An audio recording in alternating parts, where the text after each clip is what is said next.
علیکم معزز خواتین و حضرات، پروگرام رائٹ اینگل کے ساتھ میں ہوں علی ممتاز۔ ناظرین، آج کے پروگرام میں ہم بات کرنے جا رہے ہیں کرونا وائرس کو لے کر، اور کرونا وائرس کی جب ہم بات کر رہے ہیں تو بات اس حوالے سے ہوگی کہ اب جب 14 تاریخ کو لاک ڈاؤن کی جو اب تک کی تاریخ دی گئی ہے وہ تاریخ گزرے گی، تو اس تاریخ کے گزرنے کے بعد کتنی ایکسٹینشن ہوگی، اگر ایکسٹینشن ہوگی تو، اور جو اگلی ایکسٹینشن ہوگی اس ایکسٹینشن کے بعد عین ممکن ہے کہ وہ ایکسٹینشن ماہ رمضان تک ہو، اور پھر ماہ رمضان میں بھی کیا اس معاملے کو ایکسٹینڈ کیا جائے گا۔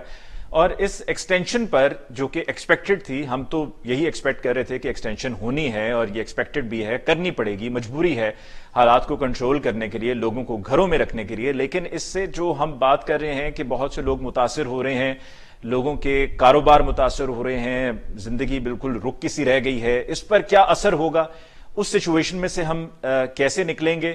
اور لوگ پہلے بھی تیار نہیں تھے، سوچ کے سمجھ کے بیٹھے تھے کہ 4 اپریل کی جو تاریخ دی گئی ہے بس یہی لاک ڈاؤن کی تاریخ ہے، اس کے بعد مزید نہیں بڑھے گی۔ اب بھی لوگ 14 تاریخ کا سوچ کر بیٹھے تھے۔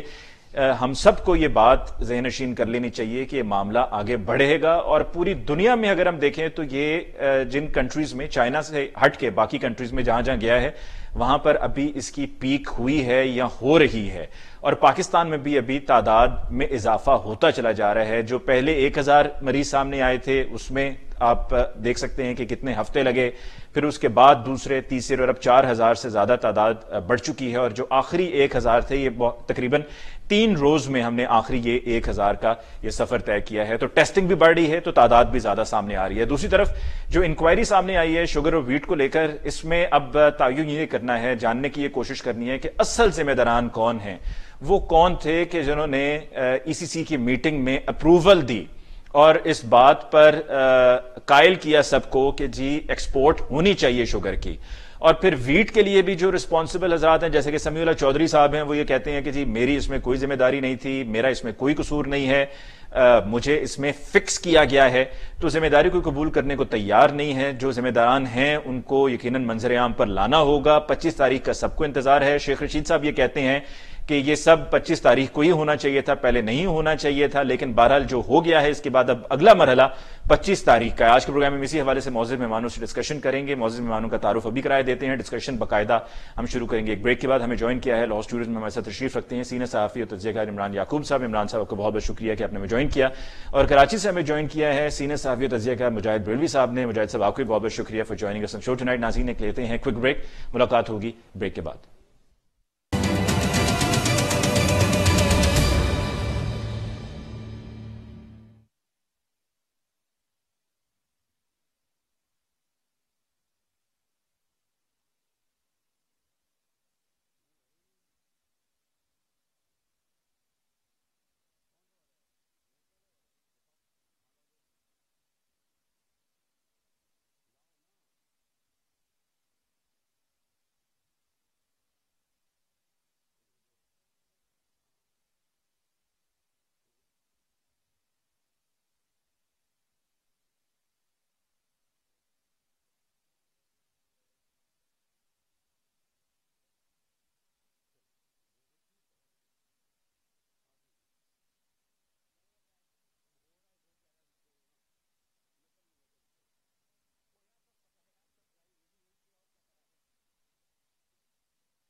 ناظرین بریک کے بعد ایک دفعہ پھر آپ کو کہتے ہیں خوش آمدید۔ آج کے پروگرام میں باقاعدہ گفتگو کا آغاز کرتے ہیں۔ سب سے پہلے مجاہد بریلوی صاحب آپ کی طرف آتے ہیں۔ مجاہد صاحب، جو کرونا وائرس کو لے کر لاک ڈاؤن کی تاریخ 14 تاریخ دی گئی ہے، اب اس میں مزید اضافہ ہوگا، ایک عام آدمی اس سے یقیناً متاثر ہو رہا ہے، سبھی کو یہ پریشانی ہے، یہ معاملہ کب تک چلے گا، آگے ماہ رمضان بھی آ رہا ہے۔ آپ دن بدن جو صورتحال ڈیولپ ہو رہی ہے، اس ڈیولپنگ سچویشن کو، اس ایوالونگ سچویشن کو کس طرح سے دیکھ رہے ہیں؟ علی، آپ نے کیا مجھے سوال کیا ہے؟ جی مجاہد صاحب۔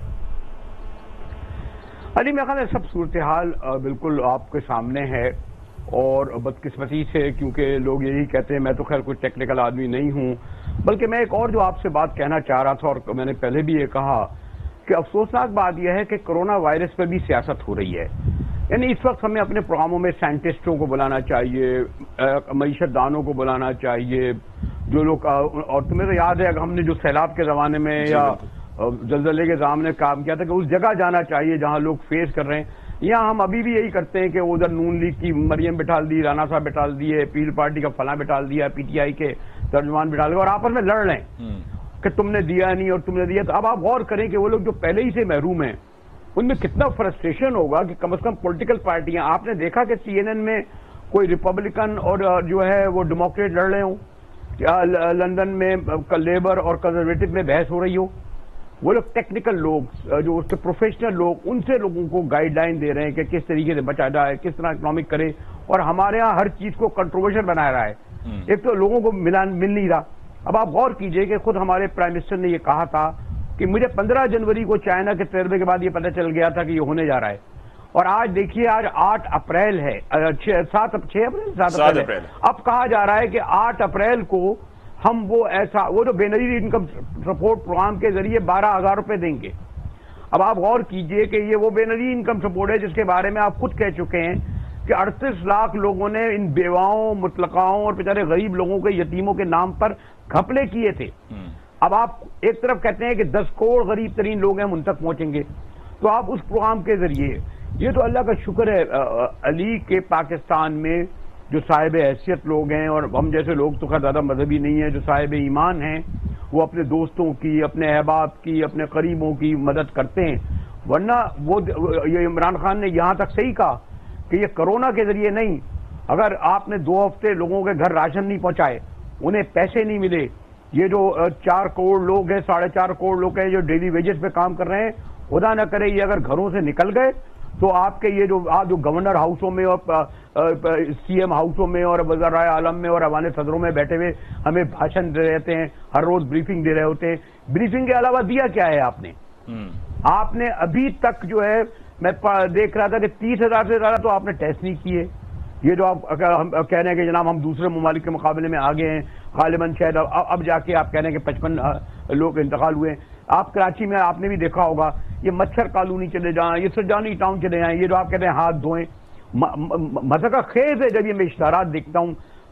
40 ابھی آیا تھا ورلڈ پورٹر ڈے کے دن, 40% لوگوں کے پاس صاف پانی نہیں ہے پینے کا, ہاتھ دھونا تو چھوڑیں, ٹوائلٹ کا استعمال نہیں ہے, حفظان صحت نہیں ہے. آپ مذاق اڑا رہے ہیں. ایک طرف لوگوں کو آپ راشن نہیں دے رہے, ضرورت نہیں پورے کر رہے, کروڑوں روپے کے اشتہار آ رہے ہیں کہ یہ کیجئے. مقصد یہ ہے کہ ہماری اسٹیٹ نے, اور مجھے افسوس یہ ہوتا ہے کہ چلے عمران خان کو سال بھر دے دیں, ان زرداریوں اور شریفوں اور ان کے زمانوں کو کیا شرم نہیں آتی جب یہ کہتے ہیں کہ ہم جو ہے یہ حکومت کیا کر رہی ہے؟ بھائی تم نے کیا کرا؟ تم صاف پانی 40% لوگوں کو نہیں دے سکے, تم 4 کروڑ 20 لاکھ بچوں کو اسکول نہیں بھجوا سکے, تم جو ہے 8 ماہ 10 ماہ لوگوں کی تنخواہیں نہیں مل رہی ہیں ان کی, اور جو انڈسٹری بند ہوگی اس سے کتنا بڑا ہوگا. تو میں علی آپ یہ سمجھتے ہیں مجاہد صاحب کہ یہ لاک ڈاؤن ہوں گے جن کا آپ تصور نہیں کر سکتے. لاک ڈاؤن میں 14 تاریخ کے بعد کچھ نرمی لانی چاہیے یا اس کو مزید سخت کرنا چاہیے, یا جس طرح چل رہا ہے اسی طرح اس کو چلایا جائے؟ ایک تو علی جو ایک آپ کو بتا دوں, اور آپ کے رپورٹر جا رہے ہوں گے, اس طرح سے لاک ڈاؤن ہے ہی نہیں. یہ جو آپ کو مین روڈوں پہ نظر آتا ہے, آپ ذرا اگر میں یہ رہتا ہوں سبزی منڈی کے پیچھے چلے جائیں, لاک ڈاؤن کیسے ہوگا؟ ایک کوارٹر میں رہ رہے ہیں, 4 بچے, 2 لوگ, 6 لوگ, کیسے بیٹھیں گے؟ کتنے دن بیٹھیں گے؟ جب آپ خود کہہ رہے ہیں کہ 4.5 کروڑ لوگ جو ہے انہیں ڈیلی ویجز پر ہیں, پاکستان کی آبادی کا جو 40% ہے ان کے 2 کمروں کے اور 1 کمرے میں گھروں میں رہ رہے ہیں, بلکہ سلم میں رہ رہے ہیں. 5 لاکھ لوگ زمینوں پہ سوتے ہیں کراچی میں, یہ جو ہے آپ کو پلوں کے نیچے, لمپس میں, نالوں کے ساتھ. یہ لیاری ایکسپریس پہ آپ چلے جائیں, 15 کلومیٹر کا راستہ ہے, آپ دیکھیں کس طرح ہو رہا ہے. یہ جو میں نے کہا نا کہ کیونکہ اس وقت پوری کلاس جو حکومت میں بیٹھی ہے, انہوں نے غربت نہیں دیکھی, غریب نہیں دیکھے, کروڑوں روپے خرچ کر کے یہ ایم این اے ہوئے, ایم پی ہوئے, بڑے بڑے ان کے بنگلے ہیں, 10 ان کے ملازم ہیں, ابھی بھی 10 ڈشیں یہ کھانا کھا رہے ہیں, 4 ان کے گھر پہ گاڑی کھڑی ہیں. میں آخری ایک اور بات کہوں گا, آپ ابھی بھی آپ آئے گا پہلے 14 اپریل یا 24 اپریل, میرے بینک میں جو 2-3 لاکھ روپے ہوں گے 2.5% زکوٰۃ کے نام پر کٹ جائے گا. الیکشن کمیشن میں جب یہ چینی پہ تو بعد میں آئیے گا, اور جو آٹے پہ, الیکشن کمیشن میں جب ایم این اے, ایم پی اے, ان وزیروں نے جو اپنے اثاثے ڈکلیئر کیے ہیں, آخر اس میں سے 5% ڈائریکٹ کیوں نہیں کاٹے جاتے؟ 150,000 روپے آپ کہہ رہے ہیں, 150,000 روپے ڈالا تو آدم سوادی نے دکھایا کہ اس کے بعد اثاثے ہیں. آپ کے ایم اے دکھایا یہ خسرو اور ان جن کے نام آپ لیتے چلے جائیں، ان کے پاس اتنی دولت ہے. اگر یہ واقعی کمیٹڈ اور پاکستانی عوام سے ایماندار ہوتے تو میں نہیں سمجھتا کہ یہ آج جو ان کو در در بھیک مانگنے پڑتی. دنیا کا کوئی ملک ہے جو اس طرح بھیک مانگ رہا ہے؟ کشکول لیے کھڑا ہوا ہے. علی بالکل صحیح کہا آپ نے. عمران صاحب، آپ نے مجاہد صاحب کی رائے سنی اور جتنی بھی انہوں نے اب تک بات کہی ہے یہ وہ گراؤنڈ ریالٹیز ہیں جن سے ہم انکار نہیں کر سکتے، اس پہ کوئی دوسری رائے نہیں ہے. کیسے چلے گا سب کہ جب ہم ان تمام گراؤنڈ ریالٹیز سے نظریں موڑ لیں، ان کو ہم اگنور کریں اور پھر اس کے بعد ہم کہیں کہ جی ہم مینج بھی کر رہے ہیں اور صورتحال کو کنٹرول کرنے کی کوشش کی جا رہی ہے، پھر ایک عام آدمی کی بات بھی ہوتی ہے. علی دیکھیں، مجاہد بریلوی صاحب سینئر آدمی ہیں، انہوں نے جتنی باتیں کی نا وہ بڑی درد دل والی باتیں، بڑی حقائق سے پر مبنی باتیں تھیں. لیکن یہ آپ کی بات کہنا کہ جی ان سے اختلاف نہیں کیا جا سکتا، میں اس سے ایگری نہیں ہوں. اس کی وجہ یہ ہے کہ ہم جتنی باتیں بھی انہوں نے کی نا، انہوں نے اتنے سال جرنلزم کیا ہے، انہیں پتہ ہے، انہیں خود بھی پتہ ہے اندر سے کہ یہ کیا پوزیشن ہے. ہوتا ہی یہاں یہ رہا ہے، وہ نواز شریف کی حکومت ہو، وہ ذوالفقار علی بھٹو کی حکومت ہو، وہ بے نظیر بھٹو کی حکومت ہو، وہ عمران خان کی حکومت ہو، وہ مجھے آپ کوئی ایک ایسا بندہ بتا دیں، شوکت عزیز کی حکومت ہو یا کسی فوجی عامر کی حکومت ہو، یہاں پہ عوام کے لیے واقعی کبھی کسی نے کچھ کیا ہے؟ ہاں ایک کام ضرور کیا، عوام کا نام لے کے انہوں نے اپنی جیبیں بڑھی ہیں، انہوں نے اپنی فیکٹریوں کی تعداد بڑھائی ہے، انہوں نے اپنی زمینوں کی تعداد بنائی ہے، انہوں نے اپنے سرمایہ کی تعداد بنائی ہے، اور اندرون ملک اور بیرون ملک جہاں بھی ان کو موقع ملا اپنی دولت اکٹھی کرنے کا، انہوں نے کہیں بھی کسی کو معافی نہیں دی.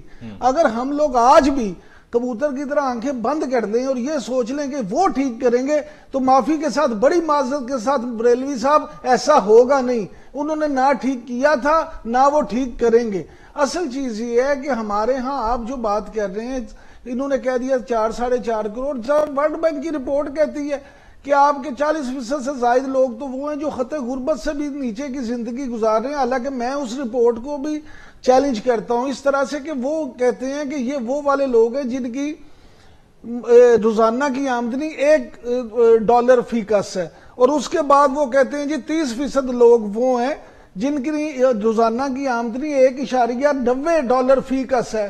اب مجھے آپ یہ بتائیں کہ ان کو بھی اگر آپ شامل کر لیں تو 70% لوگ جو بن جاتے ہیں، ان کی ماہانہ آمدنی آپ حساب لگا لیں، اگر $1.90 کے حساب سے تو ماہانہ کو 11,000 بنتی ہے. تو آج کے دور میں اگر 11-12,000 کو بندہ کما رہا ہے تو وہ بیچارہ خطے غربت کے قریب بھی نہیں پھٹک سکتا. آپ تو سر ایک کمرے کی بات کر رہے ہیں نا کہ ایک کمرے میں 4-4 6-6 افراد. یہاں آپ دیکھیں کراچی میں بھی ایسے ہی ہے، اور یہاں جتنے بھی بڑے شہر ہیں آپ کے دیکھ لیں، آپ فیصل آباد میں دیکھ لیں، اسلام آباد میں دیکھ لیں، ملتان میں دیکھ لیں، لاہور میں دیکھ لیں، یہاں پہ بیچارے جو فیکٹریوں میں کام کرتے ہیں وہ 7-7 10-10 مزدور جو یہاں ڈیلی ویجر آتے ہیں، 10-10 مزدور ایک ایک کمرے میں پڑے ہوتے ہیں. ان بیچاروں کی تو ایک کی ٹانگیں دوسرے میں پھنسی ہوتی ہیں، ان کے پاس سیدھا لیٹنے کی جگہ نہیں ہوتی. پرابلم یہ ہے کہ یہ ہم لوگ جو ہیں اس کی ہمیشہ سے اگر یہی دیکھیں چیزوں کو تو یہ ایسے ٹھیک نہیں ہو سکتی. کیسے ٹھیک ہوں؟ یہ سر ایسے ٹھیک ہوں گی کہ ہمیں سب سے پہلے اپنے آپ کو بدلنا ہوگا. ابھی بریلوی صاحب نے بڑی اچھی بات کی تھی کہ مہیر حضرات. سر پاکستان دنیا میں 4-5 نمبر پہ آتا ہے، یہاں پہ سالانہ 2,500 ارب کی خیرات کی جاتی ہے. 2,500 ارب کی خیرات. اگر وہ نہ ہو تو وہ یہ لوگ تو آدھی دنیا آپ کی ویسے بھوکی مر جائے. اب بھی راشن حکومت کی طرف سے راشن نہیں مل رہا لوگوں کو. لوگ تو یہ کہہ رہے ہیں کہ پورٹل پہ اگر آپ بات کریں تو وہ آگے سے کہہ دیتے سرور ہی ڈاؤن ہے. وہ اس میں بڑی آپ دیکھیں کتنی. لیکن یہ prime minister corona relief fund جو قائم ہوا ہے اس کو کوئی فائدہ تھا؟ سر میری بات، آج تک پرائم منسٹر کے جتنے بھی فنڈز ماضی میں ہوتے رہے ہیں، ابھی پیچھے دیکھ لیں وہ چیف جسٹس صاحب، انتہائی محترم چیف جسٹس صاحب نے ڈیم فنڈ بھی بنایا تھا. اس سے پہلے قرض اتارو ملک سوارو بھی پرائم منسٹر نے بنایا تھا. سیلاب پہ پرائم منسٹر بناتے رہے، زلزلے پہ پرائم منسٹر بناتے رہے. لیکن ہوا کیا؟ وہاں موقع پہ تو جا کے جو یہ تنظیمیں تھیں مختلف، انہوں نے کام کیا. اسی لیے یہاں پہ بھی جو ہے آپ اللہ کرے میرے خدشات غلط ہوں، لیکن مجھے نہیں لگتا کہ حکومتی سطح پہ کچھ خاص ہو سکے. ٹھیک، یہ بھی بتا دیجئے بریک پہ جانے سے پہلے کہ آپ سمجھتے ہیں اس لاک ڈاؤن کو، اب اگر جیسے کہ مجاہد صاحب نے کہا کہ لاک ڈاؤن تو ہے ہی نہیں، کیونکہ جس طرح آپ سڑکوں پہ جا کے نکل کے دیکھتے ہیں کہ اسی طرح سے لوگوں کا آنا جانا اور معاملات چل رہے ہیں، تو کیا اس میں نرمی لانی چاہیے جو بھی کچھ چل رہا ہے، یا اس کو مزید سخت کر دینا چاہیے؟ سر آپ آدھا تتر آدھا بٹیر نہ کریں، یا تو اس لاک ڈاؤن کو ختم کر دیں، جو لفظی لاک ڈاؤن ہے اس کو ختم کر دیں، کیونکہ پھر کم از کم آپ یہ تو کہہ سکیں گے کہ غریب کو ہم نے بھوکا مرنے سے بچا لیا، کیونکہ غریب سے زیادہ وہ سفید پوش مر رہا ہے جو کسی کے آگے ہاتھ نہیں پھیلا سکتا۔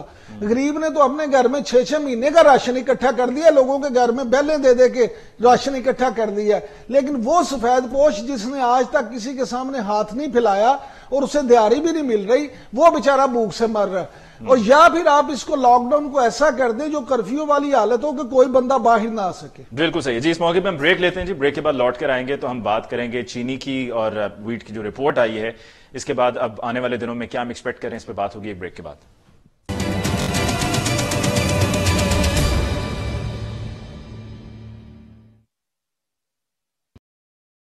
ناظرین بریک کے بعد ایک دفعہ پھر آپ کی خدمت میں حاضر مجاہد بریلوی صاحب، یہ رپورٹ تو آ گئی چینی کی اور ویٹ کو لے کر، اب اس میں پھر یہ بات ہو رہی ہے جی رسپانسبل کون ہے، خسرو بختیار ذمہ دار نہیں ہے، جہانگیر ترین کا کوئی قصور نہیں ہے، سبسڈی کس نے دی، ایکسپورٹ کی اجازت کس نے دی، اب یہ کس پر آ کر بات رکے گی، کون اصل میں ذمہ دار ہے؟ دیکھیے ایک تو مجھے افسوس یہ ہوتا ہے کہ ہم لوگ بھی تھے، یعنی آپ نے بھی اس زمانے میں بڑے جلسے جلوس کور کیے ہیں، پروفیشنل ہونے کے باوجود ہم لوگ آؤٹ آف دی وے عمران خان کو اس لیے بھی سپورٹ کرتے تھے کہ ایک تبدیل چہرہ تھا، تبدیلی کی باتیں کرتے تھے۔ آپ نے دیکھا ہوگا کس طرح یوتھ آتا تھا، خان صاحب 22 سال بعد آئے، ایماندار آدمی تھے، ہمیں ان سے بہت زیادہ توقعات تھیں کہ یہ کم از کم اگر چلے پاسٹ جو کچھ تو تبدیلی ہم ان کی شکل میں دیکھیں گے، لوگوں نے انتظار بھی کیا۔ پھر آپ نے دیکھا کہ آہستہ آہستہ وہی چہرے تمام وہ لوگ آ گئے جنہوں نے زرداریوں اور شریفوں کو، جن کو یہ کہتے تھے کہ ان کے پیٹ پھاڑ کے نکال لوں گا، 2 ارب 100 ارب ڈالر باہر سے لے آؤں گا، بنگلے چھین لوں گا، گورنر ہاؤس، ایوان صدر، وزیر اعلیٰ ہاؤس کو پتہ نہیں یونیورسٹیاں بنا دوں گا، کالج بنا دوں گا۔ آپ نے ہم نے سامنے دیکھا، اور مجھے اب حیرت ہوتی ہے، اور مجھے اب تو سوری تو آپ کو تو علم ہے کہ میرا تھوڑا بہت خاص آپ کو ہم نے کہاں جا کے کور نہیں کیا ہے، ڈیرہ اسماعیل خان اور وانا، بہار کوئی زمانے میں جب انہوں نے شروع کرا کوئی ایسی جگہ نہیں ہوگی جہاں ہم گئے نہ ہوں، آپ بھی اکثر میرے ساتھ ہوا کرتے تھے۔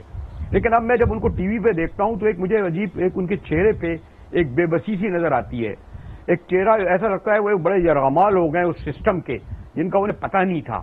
ان کے دائیں بائیں وہ جب نہیں دیکھتے کہ یہ کون خسرو بیٹھے ہیں، خسرو بختیار جو ہر حکومت کو سرف کرتے تھے، کون لوگ بیٹھے ہوئے، وہی لوگ بیٹھے ہوئے نا جن کے یہ پیٹ پھاڑ کے پیسے نکالنا چاہ رہے تھے۔ تو جب پرائم منسٹر اس ملک کا بے بسی کی تصویر بنا ہو، اور وہ یہ جہانگیر ترین، اور وہ جہانگیر ترین نے اگر جو کچھ کیا یا نائب وزیر اس کا کہا تھا درست تھا۔ بھائی میں نے اس وقت بھی کہا تھا جب 98 میں جب بے نظیر بھٹو نے بھی گورنمنٹ یہی کری تھی نا کہ ایم کیو ایم کی 20 بیساکھیوں کے ساتھ کمپرومائز کیا تھا، اور ادھر سے خان صاحب نے بھی جو حکومت جس طرح کری، ایک 2 ووٹوں کی خاطر ہیلی کاپٹر خرچ کرے، کروڑوں روپے لے آئے، یہاں کے پگارا لے آئے، 2 مینگل لے آئے، 1 بکٹی لے آئے، 5 کاف لیگ لے آئے، حکومت ان کی ان تنکوں پر کھڑی ہوئی ہے۔ اور اب سوری ٹو سے جو لوگ ایوان صدر اور پرائم منسٹر ہاؤس میں بیٹھے، ہم تو ایک آدھ بار جہاز میں ان کے گھومے پھرے، ہمیں بھی بڑا شوق لگ گیا تھا کہ یار ان کے ساتھ ہم بھی گھومیں۔ تو میں نے یہ دیکھا کہ اب جو ہے وہ خود قیدی اور غرمالی بن گئے ہیں۔ کیا کیسے ہو سکتا ہے کہ چینی کا بحران جس کے بارے میں کہہ رہے ہیں کہ اکنامک جو ECC جو اس میں پاس ہوا، کیبنٹ نے اس کو اپروو کیا، 55 روپے کی شکر تھی، سامنے 70 روپے کی ہو گئی، اب تو 90 روپے کی ہو گئی نا، چلیں 90 روپے کی، اور اس وقت کہتے ہیں ہم نے پیداوار زیادہ کی تھی، یعنی میں تو کوئی معیشت کا آدمی نہیں ہوں یہی آٹے کا، یعنی جس میں ہم برآمد ہم وہی چیز کرتے ہیں نا جس میں ہم زیادہ خود کفیل ہوں، زیادہ پیدا کرتے ہوں۔ تو چینی تو ایک مثال ہے علی ممتاز، آپ جس چیز میں آپ ہاتھ ڈالیں گے اس وقت، اب آپ بتائیں لوگ جو ہیں اس صورتحال میں بڑا انہوں نے آپ کے بزدار صاحب نے حاتم صاحب کے کور پہ لات ماری کہ 20% کم کر دیا ہے، بچے کی فیسیں دو۔ بھئی کہاں سے فیس دے، گھر کا کرایہ کیسے دے؟ اور ان کے مالکان نے ایجوکیشن جو ہوں گے نا، مالکان جو ان کے دوست احباب جن کے ماشاءاللہ جو میڈیا میں بھی آ گئے ہیں، انہوں نے پریشر ڈالا ہوگا کہ بھئی فیسیں دلواؤ ان لوگوں کی۔ جب اب آپ بتائیے، یہ تو ایک مثال میں آپ کو دے رہا ہوں، بھئی لوگ گھر کا کرایہ کیسے دیں؟ میں بھی اللہ کا شکر اپنا گھر کے کرایے کے گھر میں رہ رہا ہوں، کرایہ دیں، بچوں کی فیسیں جن کے 4 دیں، کھانے پینے کا الگ دیں، 1 مہینہ ہو گیا، ایک اور مہینہ لگ ڈاؤن۔ آج تک مجھے بتائیے نا پریکٹیکلی عام آدمی کی دہلیز میں، اور اگر ایسا ہے اچھا ایسا کریے، ایک بات ہے علی ممتاز جی، میں چیلنج کرتا ہوں ابھی یہاں بیٹھ کر اپنے گورنر عمران اسماعیل کو. انہوں نے جو 3 لاکھ کی ٹائیگر فورس بنائی ہے, کراچی کے 5,000 تو ہوں گے نا. میں آپ جو جگہ بتا دیں, ریگل چوک پر کھڑا ہو جاتا ہوں, 3 تلواروں پہ کھڑا ہو جاتا ہوں, میں سبزی منڈی پہ کھڑا ہو جاتا ہوں, مزار قائد اعظم پہ کھڑا جاتا ہوں. اگر یہ 500 ٹائیگر فورس کے لوگ وہ کھڑے ہو جائیں نا, میں آئندہ آپ کے سامنے ٹی وی کے سامنے نہیں آؤں گا. کدھر ہے وہ جو عثمان ڈار کہہ رہے ہیں 3 لاکھ ٹائیگر فورس؟ بلکہ وہ تو کہہ رہے ہیں 6-7 لاکھ رجسٹریشن ہو گئی ہیں. نہیں, کراچی کے 3 لاکھ ہوں گے, میں 300 کہہ رہا ہوں. کسی بھی جگہ اگر آپ کا ٹی وی دیکھا جا رہا ہے, ان تک یہ بات پہنچے, وہ ہمیں جگہ بتا دیں, آپ کو ایس ایم ایس کر دیں کہ ان کے 300 یا 50 ٹائیگر جو ہیں کھڑے ہوئے ہوں گے راشن کے ساتھ, بلکہ اپنی شکل دکھا دیں مجھے. جھوٹ پہ بولتے ہیں یہ جو 5 لاکھ ٹائیگر فورس کا. شرم نہیں آتی کہ غریبوں کے لوگوں پہ اس طرح یہ ان پہ نمک چڑھا رہے ہیں. میں آپ چیلنج کرتا ہوں, چلیں لاہور میں یہ گلبرگ میں کھڑے ہو کر دکھا دیجئے. چلیں آپ مینار پاکستان پہ لے آئیں جہاں آپ کے 20-20 لاکھ لوگ آپ کے لیے آتے تھے. 15,000 کھڑا کر کے دکھا دیں, 500 کھڑے کر کے دکھا دیں. یہ جو کھڑے ہو کر کہتے ہیں ہم نے ٹائیگر فورس بنا دیا, کائے کے جو نام بھی ایک ٹائیگر, یعنی کچھ شیر نام بھی ٹائیگر وہ رکھا ہے جو انسانوں کو کھاتا ہے. بالکل صحیح ہے. یعنی ان کو رکھتے, کوئی ہمدرد فورس رکھتے, کوئی خدمت فورس رکھتے, کوئی اور اس طریقے سے جو لوگوں سے جس سے کم از کم نام کی حد تک جن سے لوگوں کو فلاحی بہبود رکھتے, کوئی دعوت کا نام رکھتے, نام بھی رکھتے ہیں ٹائیگر. اور میں نے کہا نا, آج میں آپ کو چیلنج کر رہا ہوں, اگر آپ کا جتنا بھی ٹی وی دیکھا جا رہا ہے کہ یہاں کی مقامی تحریک انصاف کی قیادت سندھ کی کراچی کسی جگہ اپنے 50 ٹائیگر کو کل دوپہر 1 بجے شام 5 بجے کے درمیان کھڑی دکھا دے. بالکل ٹھیک. عمران صاحب ہے نا جی, گفتگو کو آگے بڑھا. عمران صاحب, جو سوال مجاہد صاحب سے پوچھا, پھر مجاہد صاحب نے اس کا پورا بیک گراؤنڈ بھی بتایا, اور جس طرح سے حکومت چل رہی ہے اس پہ بھی تفصیل ساری بیان کی. جو رسپانسبل ہیں, اب کس کی طرف ہم دیکھیں, کون ذمہ دار ہے, کس نے یہ سارے فیصلے کیے؟ ہر کوئی یہ کہہ رہا ہے کہ جی میں نے کچھ نہیں کیا, میرا کوئی قصور نہیں ہے, فلاں کا بھی کوئی قصور نہیں ہے. اپنی صفائیاں بھی دے رہے ہیں, دوسروں کی صفائیاں بھی دے رہے ہیں. تو اصل میں ذمہ دار کون ہے؟ کیونکہ ایک اگر سبسڈی بھی دی تو ایک ٹیکس پیئر کا پیسہ ہے جہاں سے سبسڈی گئی. پھر اب یہ بات بھی ہو رہی ہے کہ جی یہ سبسڈی صرف ہم نے نہیں دی, اس سے پہلے ادوار میں بھی دی جاتی رہی ہے اور بہت زیادہ دی جاتی رہی ہے. پھر سوال یہ بھی پیدا ہوتا ہے کہ سبسڈی دینا غلط ہے, کیونکہ اب سبسڈی انڈسٹریل سیکٹر کو, کنسٹرکشن سیکٹر کو ریوائیو کرنے کے لیے یا ان کو سپورٹ کرنے کے لیے بھی دی جا رہی ہے.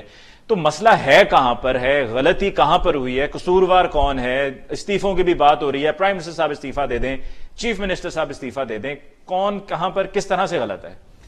آپ نے 3-4 سوال کر لیے, میں سب کے جواب دوں گا, لیکن بریلوی صاحب مجھے نا عمران خان کے حوالے سے, حکومت کے عمل کے حوالے سے ایک شعر یاد آ رہا ہے, لیکن میر صاحب کی روح سے بڑی معذرت کے ساتھ وہ کہتے ہیں, عمران بھی کیا سادہ ہیں کہ بیمار ہوئے جس کے سبب اسی اتار کے لونڈے سے دوا لیتے ہیں. سر گزارش یہ ہے کہ آپ نے ہمیشہ کہا یہ لوٹ لیا, یہ مافیا, یہ لوٹ لیا, یہ مافیا. پھر آپ نے جب حکومت بنانا تھی تو آپ کو وہی مافیاز کے لوگ اپنے ارد گرد اکٹھے کرنا پڑے, آپ نے انہیں الیکٹیبلز کو اپنے ساتھ شامل کر لیا. تو آج پھر روتے کیوں ہیں, آج کیوں یہ کہتے ہیں, یہ ان رپورٹوں سے کیا ہوگا؟ دیکھیں, یہ اگر اب ہم یہ شوگر انڈسٹری کی بات کر لیں تو اس میں آپ کو 3 چیزیں نظر آئیں گی. نمبر 1 تو یہ کام شروع ہو جاتا ہے کاشتکار سے. اب یہاں پہ بڑی عجیب بات ہے, سب سے زیادہ پستہ اس میں کسان ہے, لیکن جو بڑے مافیاز کو ہیڈ کرتے ہیں ان کے پاس آپ کو پتہ کاشت کا بھی ایسا سسٹم ہے کہ انہوں نے گنا بھی اپنا لگایا ہوا اور بے حساب لگایا ہوا. سب سے پہلے تو وہ اس میں اپنی دیہڑی لگا لیتے ہیں, اس کے بعد جب مل میں کرشنگ کا کام شروع ہوتا ہے تو کاشتکار بیچارہ روتا رہتا ہے, کسان بیچارہ روتا رہتا ہے, اس کی ٹرالیاں گنے سے لدی 8-8 دن ملوں کے باہر سڑک پہ کھڑی رہتی ہیں تاکہ وہ خشک ہو جائیں اور ان کا وزن جو ہے اس میں وہ ان کو فائدہ اٹھا سکے. اس کے بعد جب وہ بیچارہ دے دیتا ہے, آپ کے ساتھ لے کے پرچی بھی لے جاتا ہے, پھر اس کو رونا پڑتا ہے, کورٹ میں جانا پڑتا ہے, احتجاج کرنے پڑتے ہیں, ٹریفک بلاک کرنے پڑتی ہے کہ خدا کے واسطے میں نے جو تمہیں فصل دی تھی اس کے پیسے دے دو.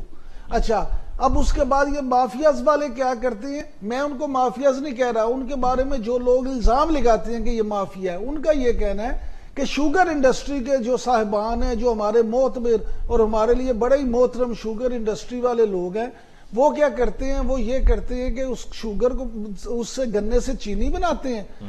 چینی بنا کے کسان کا بھی پیسہ نہیں دیا, مارکیٹ سے چیزیں ادھار پہ لی ہوئی ہیں, چینی بنا کے انہوں نے کہہ دیا اوہو چینی تو بڑی سرپلس ہوگی. پھر حکومت سے کہا جناب اب دیکھیں ہم کیا کر سکتے ہیں. حکومت پہلے ہی تیار بیٹھی ہوتی ہے کیونکہ ان کے معاملات ملے ہوتے ہیں, وہ اسی وقت اجازت دیتے ہیں جڑے بھائی یہ تو بڑا نقصان ہے اور ملک میں تو اس وقت ضرورت ہے ڈالر کی. ہمارے ملک میں پچھلے 70 سال میں کوئی ایک ایسا وقت بتا دیں جب یہاں پہ ڈالر کی ضرورت نہیں تھی, زر مبادلہ کی کمی کا شکار ہم نہیں تھے. وہ کہتے ہیں فوراً بھیجو زر مبادلہ آئے گا. اچھا اس کو وہ بھیج دیتے ہیں, اس پہ وہ سبسڈی بھی لے لیتے ہیں, اس طرح سے دوسری جگہ پہ پیسے کما لیے. اس کے بعد آتا ہے ان کا آخری داؤ, ایک تیر سے 3 شکار. تیسرا شکار کیا ہے؟ تیسرا شکار وہ یہ کرتے ہیں کہ اچانک ایک دن انہیں پتہ لگتا ہے کہ سر چینی تو کم ہو گئی ہے. اب ڈیمانڈ اور سپلائی کا ایک بیسک رول ہے اکنامکس کا. وہ کہتے ہیں جی اب چینی کم ہے, ڈیمانڈ زیادہ ہے, تو اچھا 5 روپے بڑھا دو, 6 روپے بڑھا دو. کرتے کرتے وہ 20-30 روپے اس پہ بڑھا لیتے ہیں. یعنی پھر اپنا پروفٹ آف مارجن جو ان کا 10 روپے تھا اس کو زیادہ کر دیتے, وہ اس کو کر کے 30-40 روپے پہ لے جاتے ہیں. پھر وہ ان کی دیہاری لگ جاتی ہے. پھر اس کے بعد باری آتی ہے کسان کو رو کے پیسے ملنے کے. یعنی آپ دیکھ لیں کہ کس طرح سے وہ پورا سرکل چلاتے ہیں. یہاں پہ پرابلم یہ ہے کہ اب بھی یہ جو نہیں, لیکن ان کا یہ کہنا ہے کہ جی دیکھیں سرکل ہم کاروبار کر رہے ہیں, سرکل ہم چاہے جیسے مرضی چلائیں, جو ہمارا سرکل ہے, ہمارا انتظام معاملات ہیں سارے وہ ہم جانیں. گورنمنٹ کی جہاں پر ڈیسیجن میکنگ یا اجازت ہے, ان کی اجازت کے بغیر تو کوئی چیز نہیں ہو سکتی. اگر ایکسپورٹ بھی ہے تو وہ گورنمنٹ نے اجازت دینی ہے تو ہے, سبسڈی بھی. جی علی ایک تو یہ مجھے بتائیں, یہ جو آج جن لوگوں کو عمران بھائی سے میں پوچھوں, ان کا ماشاءاللہ بڑا تجربہ ہے, جن پر پاکستان میں الزام لگے باقاعدہ, ایک تو ہم جیسے شریف لوگ اگر عمران کا اور میرا نام کسی اخبار میں چھپ جائے نا صحیح بات کہ ہم نے کسی کے 50,000 روپے کھائے ہیں, میں کہہ رہا ہوں میں جا کے اس اخبار کے ایڈیٹر کا اس کو جا کے اس کے دفتر میں گریبان پکڑ لوں گا. کوئی چینل خبر دکھا کے چلائے, میں اس ڈائریکٹر قوم کے پاس بیٹھ جاؤں گا. یہ جو کہتے ہیں نا کہ چینلوں میں غلط آ گیا, اخبار میں کیسے غلط آ گیا, کہ ان کے رشتے دار دوست احباب سب نہیں پڑھتے, ان سب کو پتا ہے کہ انہوں نے یہ کرا. وجہ یہ ہے کہ یہ باعزت بری ہو جاتے ہیں, ان پہ کروڑوں اربوں کے الزام لگیں, چاہے شریف ہوں یا زرداری. آپ نے دیکھا نہیں کون تھے وہ فواد, کیا نام تھا اس کا, باعزت رہی ہو جاتی ہے. آج تک پچھلے 15-20 سال میں آپ نے سنا کہ کسی نے اپنی سزا پوری کی ہے؟ ہم اس زمانے میں سنتے تھے وہ بیچارے فیض احمد فیض پنڈی سازش کیس میں پورے 4.5 سال اندر رہے, تب رہا ہوئے, حالانکہ وہ سازش ہی نہیں ہوئی تھی. بعد میں پتہ چلا اس لیے ولی خان بدنجو وغیرہ پورے 5.5 سال جیل میں رہے. کہ وہ غریب لوگ تھے, وہ سرمایہ دار نہیں جیلیں کیسے کاٹی ہیں سر, وہ غریب لوگ تھے, وہ سرمایہ دار نہیں تھے. ان کو اب آپ غور کیجئے کہ یعنی میں یہ کہنا کہ کسی کو یہ جو سوری ٹو سے آپ کا عدالتی سسٹم اتنا فیل ہو چکا ہے. اب چیف جسٹس چیخ رہا ہے, چلا رہا ہے, پکار رہا ہے, بیچارہ یہ کیا ہو رہا ہے. یعنی اب آپ کبھی آپ نے غور کیا کہ چیف جسٹس جو ہے وہ بیچارہ بے بسی کا مظاہرہ کر رہا ہو کس ملک کا, تو پھر آپ کہاں داد رسی لے کے جائیں گے؟ بالکل صحیح. مجاہد صاحب ہمیں ایک بریک لینی ہے, بریک کے بعد ہم لوٹ کر آئیں گے. ڈسکشن کو آگے بڑھاتے ہوئے یہ سوال عمران صاحب سے بھی اور مجاہد صاحب سے پوچھوں گا کہ جو یہ مطالبہ کیا جا رہا ہے کہ پرائم منسٹر صاحب کی غلطی ہے, ٹاپ پر ان کی غلطی ہے اور نیچے سبسڈی پنجاب سے دی گئی ہے, تو یہاں پہ چیف منسٹر عثمان بزدار کی غلطی ہے, دونوں کو مستعفی ہو جانا چاہیے, اس پہ بات ہوگی بریک کے بعد.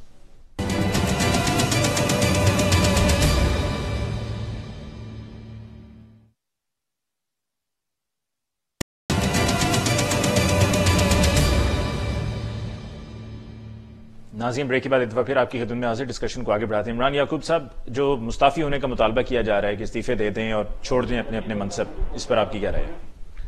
دیکھیں یہ مہذب معاشروں میں ایسے ہوتا ہے کہ اگر آپ پہ کوئی الزام لگتا ہے تو آپ سیدھے استعفیٰ دے دیتے ہیں. آپ کہتے ہیں جناب میں نے ریزائن کر دیا, اب آپ انکوائری کر دیں. ہمارے جیسے جو ممالک ترقی پذیر یا جن کو آپ تھرڈ ورلڈ کنٹریز کہتے ہیں, وہاں اس طرح کی مثال ملتی نہیں, نہ ہی ان میں اتنا اس طرح کا ظرف ہوتا ہے کہ وہ یہ کہیں کہ جناب ہم ریزائن کر دیتے ہیں, آپ انکوائری کر دیں, بلکہ وہ عہدوں کے ساتھ چمٹے رہتے ہیں تاکہ اس کے ذریعے سے وہ اپنے اثر و رسوخ بھی زیادہ بہتر انداز میں. جس طرح سمیع اللہ چودھری نے استعفیٰ دیا, سیکٹری خوراک تھے ان کو او ایس ڈی بنا دیا گیا, خسرو بختیار کی طرف وزارت تبدیل ہوئی. اب سن لیں, گزارش یہ خسرو بختیار کی وزارت تبدیل ہوئی ہے, ان کی ترقی ہو گئی, ان کو تو پراپر آپ نے وفاقی وزیر بنا دیا. جہاں تک سمیع اللہ چودھری صاحب کی بات ہے تو پنجاب میں آپ کو پتا ہے کہ ہمارے وسیم اکرم پلس جو ہیں ان پہ تو کوئی بات آنے نہیں دینی, جب ان پہ بات نہیں آنی تو قربانی کا ایک بکرا چاہیے. سمیع اللہ چودھری نے خود استعفیٰ نہیں دیا. ہمارے ذرائع کے مطابق, ہماری اطلاع کے مطابق پرائم منسٹر ہاؤس کی انسٹرکشنز پہ ان سے استعفیٰ لیا گیا. باقی اگر آپ یہ دیکھیں تو جہانگیر ترین نے خود کل جو بات کہی ہے کہ میرے خلاف یہ جو ہے اس میں پرنسپل سیکرٹری اعظم خان اور اس کے علاوہ آپ کو پتا ہے کہ P T I Karachi group جو ہے جس کی قیادت ذرائع کا کہنا ہے کہ اسد عمر صاحب کی طرف ان کا اشارہ ہے اور یہ ساری چیزیں ہیں, وہ کہہ رہے ہیں جی ایک خاص ماحول اس طرح کا کیا جا رہا ہے کہ میرے اور خان کے درمیان تعلقات خراب ہو. اب یہ ساری چیزیں ہیں. اب جہانگیر ترین صاحب آپ میری بات لکھ لیں, اس میں کلیئر ہو جائیں گے, اس لیے کہ انہوں نے قانون کے مطابق ساری باتیں کی ہیں. دیکھنا تو یہ ہے کہ جس نے یہ قانون منظور کیا اس کی کیا اس وقت نیت تھی. نہیں, لیکن اگر پوری کیبنٹ نے اپروو کیا ہے, پوری ای سی سی نے اپروو کیا ہے, تو پھر پوری ای سی سی ذمہ دار ہے. نہیں سنیں تو پھر ذمہ دار تو پھر یہ آپ کو اتنا شور کرنے کی, اتنا دعوے کرنے کی ضرورت نہیں ہے نا. آپ یہ کہہ دیں کہ سمپل کی جی قانون میں اس کی گنجائش تھی اس لیے یہ ہو گیا. آپ یہ دیکھیں, آپ بات کرتے ہیں صرف سبسڈی, آپ کو کیا ان کی نظر آتی ہے؟ میں عرض کریں یہ جو اصل بات ہے نا جو انکوائری کرنے والی ہے وہ یہ ہے کہ ان کو سبسڈی فوراً یا ریبیٹ فوراً مل جاتی ہے, اس لیے کہ یہ مافیا, ان کا مافیا مضبوط بہت ہے. یار جو چھوٹے اور درمیانے درجے کا ایکسپورٹر ہے, لیدر گارمنٹس والے ہیں, دوسرے گارمنٹس والے ہیں, ان بیچاروں کو 2-3 سال ریبیٹ نہیں ملتی. پھر ان کو اس کے بعد جا کے آپ کو پتا 20 سے 30% حصہ بھی دینا پڑتا ہے مختلف جگہوں پہ. پھر جا کے وہ اپنے جو ہے نا بیچارے پاؤں گھسیٹتے رہتے ہیں, پھر جا کے ان کو ان کے تھوڑے پیسے ملتے ہیں, اور جن کو زیادہ پیسے ملنے ہیں ان کو ایک دم سے مل کے ان کے اکاؤنٹس میں بھی اربوں روپے چلے. لیکن یہ جو پرائم منسٹر صاحب, چیف منسٹر صاحب کے استعفے کی بات ہے, آپ یہ سمجھتے ہیں جائز مطالبہ ہونا چاہیے؟ دیکھیں ہر بات جو ہے نا اس میں یہ عمران خان صاحب نے خود اپنے لیے ایک معیار سیٹ کیا تھا. اب یا تو وہ معیار پورا کر دیں یا عوام سے معافی مانگ لیں, ان سے کہہ دیں کہ جناب میں وہ نہیں کر سکا, میرا خیال تھا میں کر دوں گا لیکن یہ سسٹم میرا ساتھ نہیں دیتا, یا میں سسٹم کے ساتھ نہیں چل سکتا. لیکن پھر وہی بات ہے کہ اتنا ظرف یا اتنی ہمت کوئی کہاں سے لائے. ٹھیک ہے جی مجاہد صاحب, آپ کی کیا رائے ہے؟ یار یہ ایک مہذب ملکوں میں ہوتا ہے نا کہ لوگ ریزائن کرتے ہیں. ابھی یہ جو ہمارے شیخ صاحب میرے تو بڑے دوست ہیں, بڑی جب آتے ہیں اس سے چہچہاتے ہوئے, اور میں خیال سب سے ان کی آپ کے چینلوں کو آپ کو بھی بڑی طلب ہوتی ہوگی. یعنی زندہ جل گئے ٹرینوں کے ایکسیڈنٹ میں. کتنے ایکسیڈنٹ میں لوگ مرے یہ کراچی میں, 50-60 لوگ زندہ مر گئے. ان پر تو مرڈر کے ان کے جو ذمہ دار تھے ان پر مقدمہ چلنا چاہیے تھا. کیا ہوا؟ ہم لوگ بھی 2-4 دن شور مچا دیتے ہیں, پھر کیا ہوتا ہے یہاں. یعنی یہاں پر ایسے بڑے بڑے سانحات اور واقعات کے ذمہ داروں کو جب سزا نہ ملے, اور یہاں 15-16 سال انڈر ٹرائل پہ مقدمے چلیں, آج بھی یہ جیلیں بھری ہوئی ہیں. آپ تو کیا آپ یعنی ہم یہ بات کر رہے ہیں, میں نے آپ سے کہا نا, مجھے بتائیے پچھلے 20 سال میں زرداری صاحب کو سزا ہوئی, خاقان عباسی صاحب کو سزا ہوئی, بیوقوف تمام ہوئی, نام لیتے چلے جائیے, کچھ بھی نہیں ہوگا. اور جس ملک میں جس سرزمین پہ جزا اور سزا کا حساب ختم ہو جائے اس کا مستقبل کا خدا ہی حافظ.